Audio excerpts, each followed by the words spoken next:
என்னுடைய மதிப்பிற்குரிய மாமா பாரதிய ஜனதா கட்சியினுடைய மாநில தலைவர் அவர்கள் இன்றைக்கி தான் அதை பார்க்குறாங்க. அவருக்கு என்னது 20 வருஷமாக கேட்குறாங்க. இது ஆமாம், அது உங்களுக்கு தெரியும். இந்திய அளவில் 50 தலைவர்களில் ஒருவராக நான் இருந்த ஓட்டு கேட்கப்படுறதில்ல. தமிழ்நாட்டில் என்னோடதெல்லாம் ரொம்ப நாளாக கேட்கப்படுது.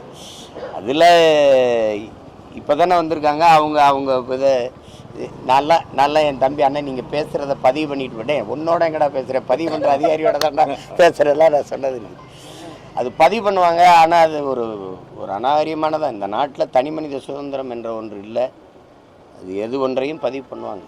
சார், அமித்ஷா வந்து போன பிறகு கூட்டணி ஆட்சியா இல்லை கூட்டணி கட்சிகளோட ஆட்சியா அப்படின்றதுல 2 பேருக்குமே மாறி மாறி கருத்துக்கள். எங்களுக்கு வேண்டியது கூட்டாட்சி, கூட்டணி ஆட்சி அதெல்லாம் இல்லை. எங்களுக்கு வேண்டியது நல்லாட்சி, மக்கள் நலன் சார்ந்த ஆட்சி, நாட்டுக்கும் மக்களுக்கும் வேண்டிய விரும்பிய ஆட்சி. அது ஏதாவது இருக்கா சொல்லு. நான் சொல்றது நல்ல ஆட்சி. நான் சொல்றது நல்ல ஆட்சி.